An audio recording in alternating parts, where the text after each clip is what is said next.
한국에 온 지 12년 됐습니다. 한국에 온 지 15년 됐고요. 96년에 한국에 온 제가 일어나서 인사를 제대로 해드리고 싶어요. 갑자기 늙은 것 같아요. 여기 모인 우리 모두가 청년이잖아요. 반갑고. 청년. 네. 그런 속담이 있잖아요. 물고기를 주지 말고 물고기를 잡는 법을 가르쳐달라. 저는 무조건 이런 거를 해야 된다고 생각을 하고 큰 도움이 될 것 같다고 생각해요. 제가 힌트 드릴게요. 힌트를 드리자면 지금 내릴 실력은 성함.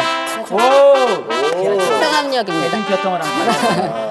출시되면 다들 사용하실 의향이 있으신가요? 무조건 삽니다.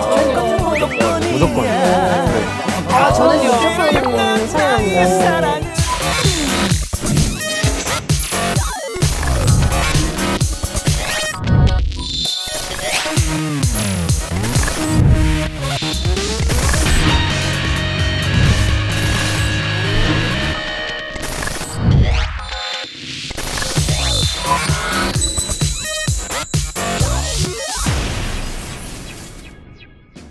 KTV 신년 특집 2024년 대한민국이 새롭게 픽한 정책을 알아보는 시간 진행을 맡은 배우 김보미입니다. 네, 저는 리듬체조 전 국가대표 선수이자 스포테이너로 활동 중인 신수지입니다. 오늘은 2024년 갑진년 새해를 맞아 한국이 못지않게 한국을 사랑하는 대한 외국인과 함께 새롭게 단장한 대한민국의 정책과 관련한 다양한 이야기를 나눠볼까 합니다. 6인의 베스트 글로벌 토커님들 한 분씩 자기소개 해주실까요? 네, 안녕하세요. 저는 이집트에서 온 쌤이라고 하고요. 한국에 온 지 11년 됐습니다. 방송 활동도 하고 제가 통번역을 하고 싶어서 요즘 통번역 대학원을 다니고 있습니다. 네. 96년에 한국에 온 제가 일어나서 인사를 제대로 해드리고 싶어요. 갑자기 늙은 것 같아요. 네, 일단 러시아에서 언인이라고 하는데요. 저는 한국에서는 일, 조일 많이 해봤고 현재로는 외국인, 방송인, 그 다음에 예쁜 딸의 엄마 겸 매니저. 네, 그리고 멋있는 한국 남편의 아내에다가 1인 사업가, 잡지 대표입니다. 네, 잘 부탁드립니다. 네, 안녕하세요. 저는 브라질에서 온 카를로스 고리트입니다. 한국에 온 지 15년 됐고요. 네, 그리고 지난 9월에 아름다운 한국인 와이프와 결혼했습니다. 안녕하세요. 저는 열정의 나라 스페인에서 온 가수 라라 베니토라고 합니다. 반갑습니다. 한국에 온 지 이제 7년 됐고요. 현재는 가수 활동도 하고 있고 방송인 활동하고 있습니다. 네, 안녕하세요. 파키스탄 히말라야에서 온 자히드 후세인입니다. 반갑습니다. 저는 카를로스 형이랑 같이 한국에 왔었는데요. 지금 15년 됐고 지금은 이제 개인 사업을 하고 있고 회사도 다니고 있고 방송도 하고 있고 환경 활동가로 이제 강사로 활동도 하고 있고요. 그리고 한국 그 법무부랑 교육부에서 자문위원으로 활동도 하고 있습니다. 반갑습니다. 저는 예술, 음식, 사랑의 나라 온 프랑스 사람 엘로디라고 합니다. 반갑습니다. 네, 현재는 방송인으로 활동하고 있고요. 서울 산 지 한 8년 되는데 왔다 갔다 하면서 거의 14년 됐어요. 네. 와, 대단하시네요. 와, 모두 반갑습니다. 네, 2024년 힘찬 기운에 푸른 용의 해가 시작됐습니다. 한국에서는 새해 첫날에 보통 해돋이를 보거나 또 보신각 타종 소리를 들으면서 새롭게 각오를 다지는데요. 나라별로 새해를 어떻게 맞이하시는지 굉장히 궁금합니다. 브라질은 옷부터 신경 써야 돼요. 무조건 하얀 옷을 입고 이렇게 새해를 맞아야 되는데 만약에 다른 색깔을 맞고 싶으면 예를 들어서 라라는 이런 옷을 입으면 약간 돈을 좋아하는 사람처럼 보일 수도 있어요. 저희 스페인 같은 경우에는 보신각처럼 더 총 있는데 우와. 근데 그거에 맞춰서 12개 포도알 먹어요. 내년에 초운운 들어올게 그렇게 하는 거고 마지막에 그 샴페인으로 찬 해가지고 하는 거예요. 와, 신기해요. 왜냐면 신기한 게 러시아도 그 12번 치는 동안 우리도 뭔가 먹는 게 있는데 음식은 아니에요. 뭐 먹어요? 딱 일단 첫 번째 청을 올리면은 네. 청이에다가 손을 빨리 써요. 그다음에 태워요. 와우. 태우면서 여기 샴페인 안에 넣어요.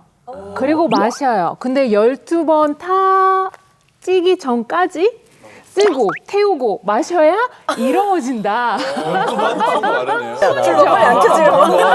이거 한국말이 얼마나 더 중요해. 12번이 12잔을 마신다는 뜻인데 되게 러시아스러운. 새해 뭐 했는지 생각이 안 날 수도 있어요. 많지 많지. 아 근데 러시아라고 하니까 약간 샴페인 먹지 않고 다른 거 먹을 것 같다고 생각을 했었는데 새해 때는 무조건 샴페인. 러시아 사람들도 샴페인을 마시고 싶을 수도 있어요. 네, 프랑스에서 이런 것도 있어요. 사실은 작은 귤을 먹고 씨앗을 그 지갑에 넣어요. 그래서 내년에 돈을 좀 많이 생기기 위해 이렇게 하더라고요. 네. 씨앗을 지갑에 넣는다고요? 근데 지갑 안에서 유지해야 돼? 지갑 안에. 지갑 안에 그 큐리 생기지 않아요? 아직까지 돈 너무 안 생겨서 좀 아쉽지만 아직도 하고 있어요. 너무 좋네. 와 신기하다. 새해를 기념하는 방법은 달라도 새해를 준비하는 마음가짐은 비슷한 것 같은데요. 2024년 우리의 대한민국도 더 높이 비상하기 위한 특별한 정책들이 준비되어 있습니다. 어떤 분야의 이야기를 나눌지 영상으로 먼저 볼까요?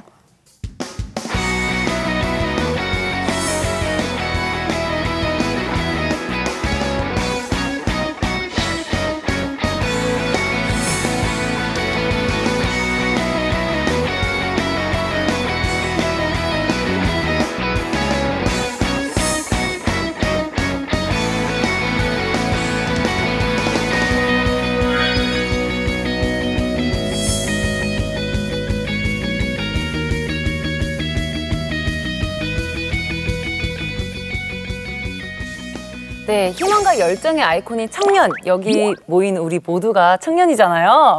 그래서 더 반갑고. 예. 네. 인생의 황금기라 불리는 이 청년기에 한국에서 시간을 보내시는 이유가 굉장히 궁금하거든요. 저는 이집트에 있었을 때도 한국어를 전공한 사람이기 때문에 당연히 전공을 살려서 한국에 오고 싶어 했겠죠. 근데 이제 한국에 살고 싶다기보다는 한국을 한번 방문해보고 싶다. 근데 왔는데 한국은 그 매력이 있잖아. 계획이 없었는데 이렇게 오래 살게 된 것 같아요. 네. 와. 저는 반대예요. 한국에 여행으로 왔다가 솔직히 한국 사람들이 만나면서 한국에 무조건 살고 싶다. 그런 계획이 있었어요. 그래서 졸업을 빨리빨리 하고 무조건 한국에서 살고 싶어서 회사에 들어가가지고 한국에서 살게 되어가지고 방송인 돼버렸어요. 네. 오. 프랑스 민족학, 민속예술로 전공했어요. 근데 교환학생으로 처음으로 2009년에 부산대학교에 가게 됐었는데 그때는 한국 무용 배우게 되었어요. 그냥 정통 예술이랑 사랑하게 돼서 그때부터 전공을 바꿔서 석사 논문도 바꾸면서 계속 한국에 대한 조사하고 연구하고 왔다 갔다 했어요. 네. 신기하다. 한국에 와서 전공을 바꿨다고요? 그거 쉽지 않은데. 여기 계신 분들처럼 모든 청년이 좀 뭐 학업과 취업 그리고 또 미래 주도적으로 그려 나간다면 정말 좋겠지만 우리 청년 중에는 그렇지 못한 경우가 많습니다. 혹시 니트족에 대해서 들어보셨을까요? 근데 이거 아니에요? 그 일하지 않고 일할 생각도 없는 사람들이. 오, 정확히 알고 계시네요. 맞습니다. 네, 맞습니다. 네, 니트는 영국 정부 사회 캠페인에서 나온 단어로 진학이나 취직하지 않으면서도 또 직업 훈련을 받고 있지 않은 의무 교육 이후의 하이틴을 뜻하는 것인데요. 그래서 우리 단어도 틴, 10대를 거꾸로 한 니트 이렇게 불리게 되었다고 합니다. 시대 현상을 반영하고 있기에 청년의 한 사람으로서 좀 씁쓸하기도 한데요. 이렇게 니트족 같은 청년 무직자가 증가하는 이유가 뭘까요? 약간 이 사회적인 부담 때문인 것 같아요. 뭐 꼭 성공해야 한다라는 생각에는 뭐 자신감도 없고 뭘 하면 성공할 수 있을까 생각하면서 뭐 자포자기하게 된 것 같아요. 그리고 심지어 그 부담감도 지금 같은 시기에는 조금 더 심각해진 것 같아요. 지금 너무 많은 변화가 이루어지고 있잖아요. AI도 있고 뭐 자동화도 있고 심지어 우리 알바생 많이 쓰는 식당도 이제는 알바생 그렇게 많이 뽑지 않고 맞아요. 그 부분에서 조금 더 부담 느끼고 어떻게 해야 될지 고민하면서 아무것도 안 하게 된 것 같아요. 시험만을 위해서 공부하는 한국의 교육 시스템이 가장 큰 원인이 되지 않을까라는 생각을 하고 있는데, 왜냐하면 고등학교까지 너무 바쁘잖아요, 애들이. 근데 이제 자기가 하고 싶은 공부, 자기가 하고 싶은 일에 대한 생각할 시간도 없고 기회도 줄 수 있는 그런 시스템이 없기 때문에 사실 고등학교 졸업해도 나는 뭘 해야 될지, 나는 뭘 하고 싶은 건지 잘 모르니까 그래서 아예 그냥 관심을 끄가지고 그냥 니트가 되는 거 아닐까, 저는 그렇게 생각을 하고 있습니다. 저는 아마 여기서 유일하게 큰 아기를 키우고 있고, 네. 그 다음에 이제 직업상으로는 아이들이랑 많이 얘기하거든요. 그래서 항상 물어봐요. 뭘 하고 싶은지. 근데 느끼는 게 뭐냐면, 우리 아이들은 다니는 학교가 우리가 지금 시대인 애들과 안 맞아요. 그러니까 아이들은 인터넷으로, SNS로 뭐 무슨 튜브로, 노트북으로 뭐 관심 있는 건 다 배우고 나서 학교에 가니까 쓸데없다고 생각하는 거예요. 그 과목들이 나한테 도움도 안 되고, 근데 억지로 계속 이거 배워야 된다, 저거 배워야 된다. 요즘 시대는 이거 안 배워도, 아니면 이 과목을 적당히 배우고 다른 거는 조금 더 늘려서 배워도 자기 전문성을 키우면 되는데, 그렇게 시스템이 안 돼 있기 때문에 아이들은 학교에서 그런 거는 쓸데없다라는 감이 갖고 오더라고요. 그러면은 그런 학교에서 졸업하면은 내가 원하는 그런 분야의 학교에서는 못 배웠고, 그럼 약간 뭘 해야 되는지도 모르겠고, 학교에서 이미 있었던 부담이 직업으로 갈까 봐 이제 아예 거부감 느끼는 것 같더라고요. 와닿네요. 네, 청년들이 일하고 싶은 의지를 다시 불태울 수 있도록 돕는 것이 굉장히 관건인 것 같은데요. 그래서 한국 정부에서는 니트 청년을 돕기 위해서 새로운 플랫폼, 니트 청년 플랫폼을 만들었습니다.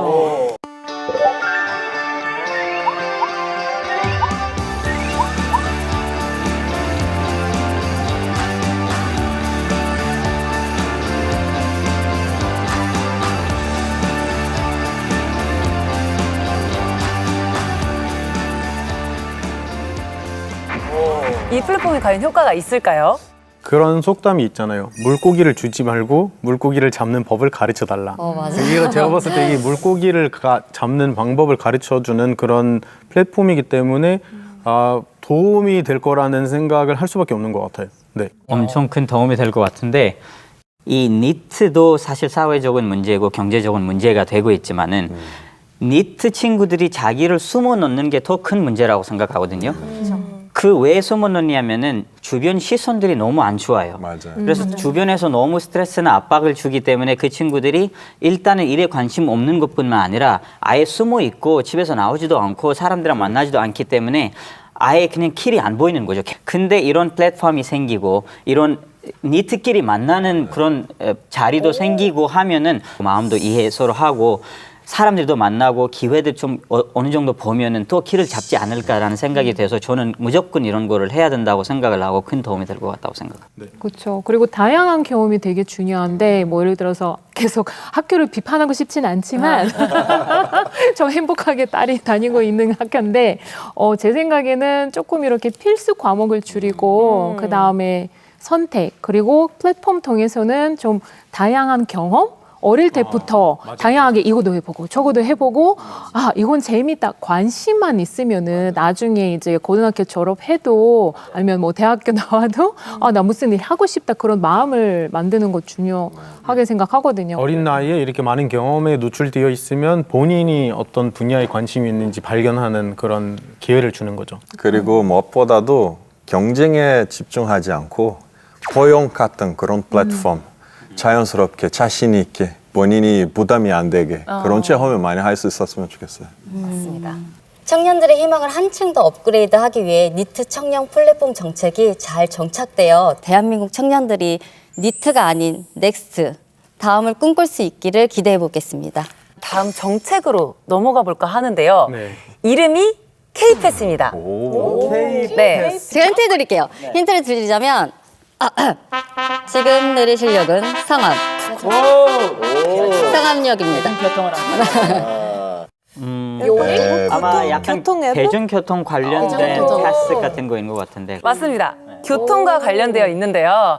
한국에서 대중교통 진짜 많이 이용하잖아요. 네. 어떻게 편리하게 이용하고 계신가요? 퇴근 시간에도 편하게 타고 있고 어허. 저는 사실 한국의 매력 가장 큰 매력 중에 하나가 뭐냐고 물어봤을 때 외국 사람들한테 얘기하는 게 대중교통이 전 세계 최고다라고 생각해요. 그렇게 말해요. 왜냐하면 한국 대중교통 일단 가격도 싸지 저렴하고 노선도 엄청 많이 돼 있고 잘 돼 있고 서로 연결돼 있고 우리 옆 나라만 봐도 사실 한 노선에서 다른 라인으로 갈아탈 때 또 돈 내야 되고 막 이런 거 있잖아요. 네. 우리 한국은 그런 것도 없고 깨끗하고 인터넷이 잘 되고 안전하고 또 하나 조용하고 화장실 있어.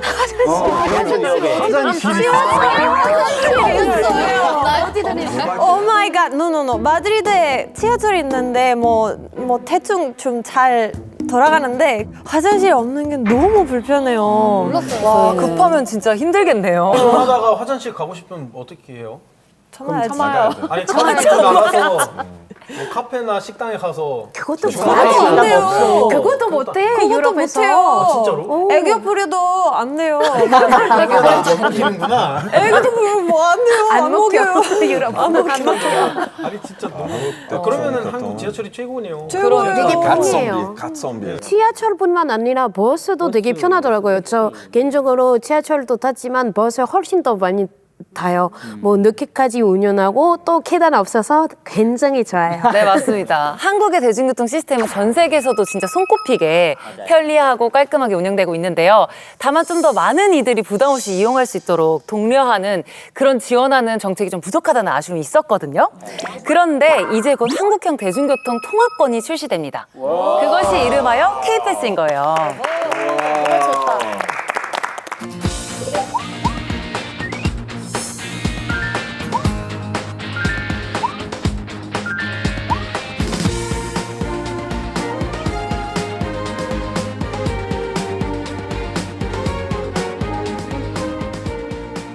출시되면 다들 사용하실 의향이 있으신가요? 무조건 삽니다. 무조건. 저는 무조건 사용합니다. 저는 지하철역 안에서는 쇼핑하는 거 되게 좋아해요. 저도요. 네, 그래서 저렇게 주가 요금이 안 지하 해도 쇼핑센터. 제가 일부러 지하철역 안에 있는 방집 거기 방 사러 가고 과자 세계 과자 그런 거 하는데 거기 가서 사 먹고. 좋아. 맛집들 많더라고요. 아주 좋아요. 그런 향이 특이하잖아. 학교를 다니기 시작하면서 매일 지하철을 타게 됐는데 진짜 교통비가 엄청 나와요. 월말마다. 네, 그게 부담스러웠어요. 딸이 이제 학교가 옆 동네이다 보니까 버스를 매일 탈 수밖에 없거든요. 근데 처음에는 그래도 중학생은 좀 싸잖아요. 네. 그래서 와 좋아했는데 일주일만 지나가면 엄마 돈 줘. 또 지나가면 엄마 돈 줘. 이거 작은 금액 아니더라고요. 적립금처럼 쌓이면은 저도 편할 것 같아요. 그렇죠. 네, 그냥 패스하기엔 아까운 K-패스 놓치지 말고 쏠쏠한 혜택 누리시면 좋겠습니다. 자, 다음으로 소개할 정책은요. 대한민국 남자라면 피해갈 수 없는 의무죠. 자, 충성! 바로 군인들을 위한 정책인데요. 우리 남편이 되게 아무도 없는 데 가가지고 되게 힘들다고 가가지고 되게 추웠다고 막 밤에는 거란이도 그런 소리가 들어가지고 뭐 멧돼지도 있었다고 뭐 그런 거 엄청 힘들었대요. 저는 축구. 주변에 그 군대 갔다 온 친구가 굉장히 많아가지고 군대 가서 뭐 했어? 그러니까 축구했지 이렇게 얘기를 하는 거예요.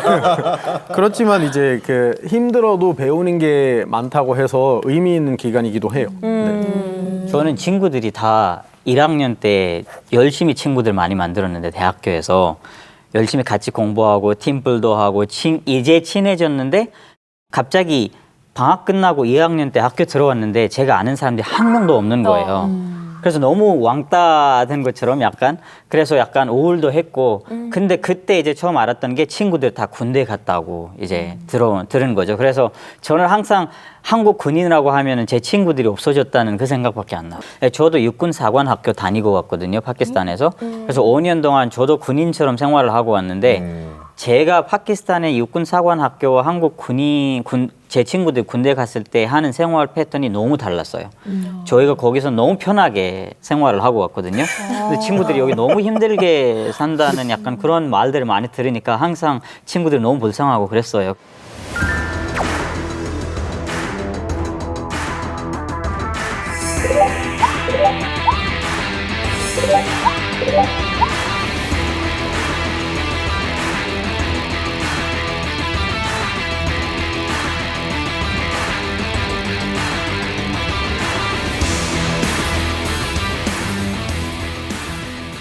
좀 이런 정책들이 계속 좋아졌으면 좋겠다라는 마음이 큽니다. 지원이 더 많이 필요한 것 같아요. 군인도. 네. 안 그래도 의무인데 그 근무를 좀 더 즐겁게 편하게 할 수 있도록 지원을 많이 해주면 좋을 것 같다는 생각이 있었습니다. 그렇죠. 올해 겨울이 또 유독 매섭고 추운데요. 이런 날씨 나라를 지키기 위해 고생하고 있는 대한민국 국군 장병님께 이 자리를 대표해 감사를 전하겠습니다. 감사합니다. 이어서 청년들에게 희망을 주는 마지막 정책은요. 바로 국민 마음 건강 보살핌입니다. 어떤 정책인지 딱 감이 오시나요? 마음 치유? 아닌가요? 맞아요. 안타깝게도 한국은 OECD의 자살률이 가장 높은 나라고요. 또 자살률은 청년층에서도 크게 높아지고 있습니다. 그리고 자살 원인 1위가 바로 정신과적 문제라고 하는데요. 한국에서 정신과에 대한 인식이 대체로 어떠하다고 생각을 하고 계시나요? 사실 오랫동안은 거의 금기처럼 사람들이 말을 안 하고 그리고 이런 병원에 다녀오면은 보통 병원 이렇게 약본 뜨는 병원 이름이 있는데 이런 병원에서는 그 병원 이름이 안 나와요.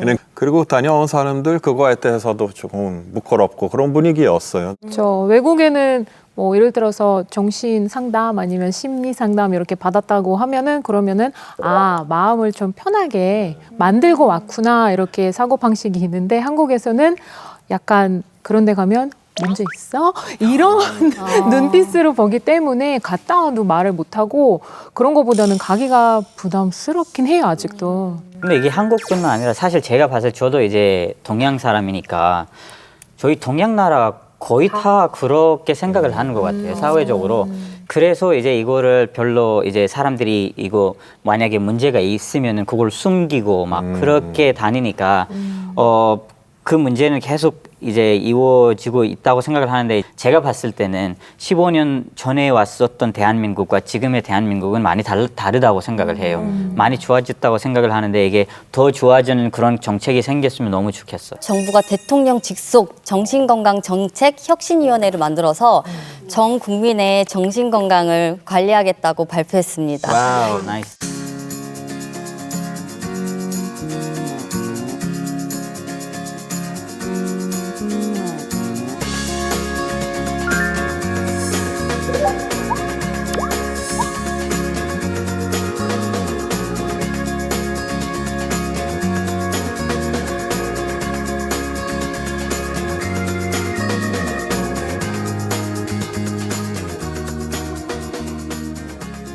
이런 노력이 국민의 정신건강에 도움이 많이 될까요?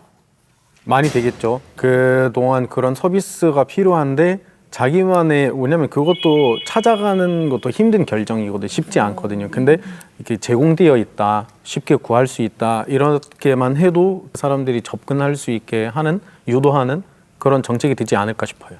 제 생각에는 정책도 좋지만 좋아요.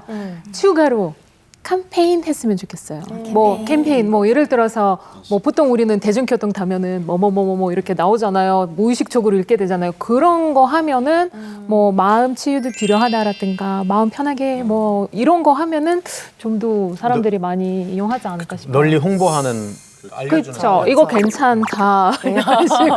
그렇죠. 저는 성형수술, 피부과 이런 거밖에 안 나오는데 거기에 좀 나왔으면 좋겠다 이런 거죠. 그렇죠. 접근이 편하도록. 맞아요. 저도 외모 사실 아니고 우리 마음도 치유할 수 마음도. 있게. 마음이 제일 중요하죠. 우리 한국 사람들은 누구보다 열심히 일을 하고 열심히 이제 살아가는 그런 민족인데 거기에서 이제 열심히 일을 하니까 보람과 같이 이런 약간 피곤하고 스트레스도 받고 이럴 때 있잖아요. 정책들이 많이 생기면서 좀 잘 불어갔으면은 너무 좋지 않을까라는 생각이 돼서 저는 기대돼요. 네, 건강한 신체에 건강한 정신이 깃든다라는 말이 있죠.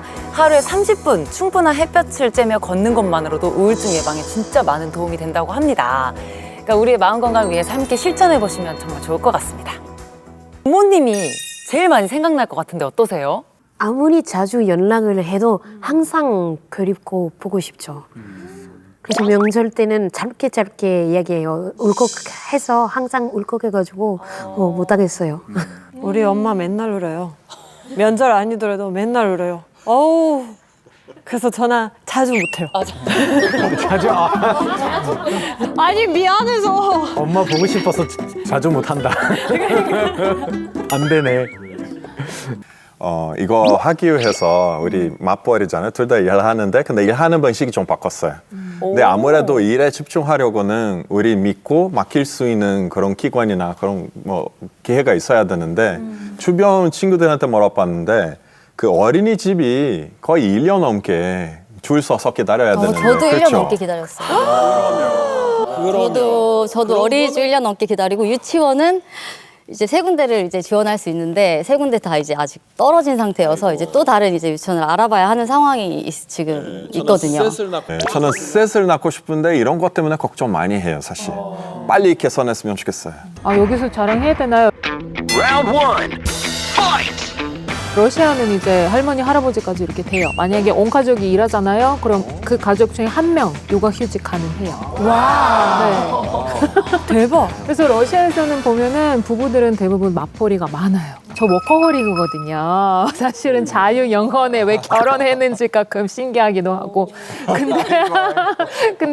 근데 아이 때문에 이제 대기업도 보게 하고 육아휴직도 중요하고 보육 시스템도 그거 얼마나 더 중요해요. 저희가 임신했을 때는 별로 못 받았던 것 같은데요. 근데 지금 이 금전적인 지원 정책들이 진짜 좋은데 그래도 지금 인식이 바뀐 느낌이 들더라고요. 출산, 가족 이렇게 꾸리는 거에 대한 그런 인식을 좀 바꿔주고 안심시켜주는 정책도 필요하다고 생각합니다. 불타오르네. 정부 역할도 중요하지만 근데 무엇보다라도 우리 아는 사람들이 아이를 낳게 되면 우리도 아이 낳고 싶게 돼요. 이렇게 우리 아이 낳으면 누구랑 놀 거예요. 그런 것부터 제가 걱정돼요. 그래서 자히드 잘 부탁드립니다. 맞아요. 오케이. We do it. 그러니까 몇 년만 기다려주세요. 오케이. 열심히 다니겠습니다. 열심히. 이런 이야기를 또 나누니까 저는 자식을 좀 많이 낳고 다복하게 살고 싶다는 생각이 빡빡 드는데요. 네, 근데 현실은 한국의 집값입니다. 특히 서울의 집값은 너무 비싸요. 다른 나라의 수도권 집값은 어느 정도가 되는지 진짜 궁금했었어요. 물가를 기준으로 따진다면 각 나라별로 하면 거의 서울만큼이나 비싸요. 나만의 집은 거의 어려워서 못하는 신부부가 많고 보통은 이제 대가족 집에서 같이 살아요. 자이드 말한 것처럼 막 20명이 살고 22명. 다 합하면 스페인에서도 그거 너무 문제라서 아마 사람들이 40대까지 부모님이랑 같이 살고 있고 와우. 네, 그래서 결혼도 안 하고 뭐 남자 여자 막 안 만나고 그런 문제가 40대 니트네. 그 가족이랑 같이 살거나 아니면 예를 들어서 집이 있는데 여기 뒤에 안에 마당이 있어요. 그럼 갑자기 마당이 없어지고 거기는 또 다른 집이 생겨.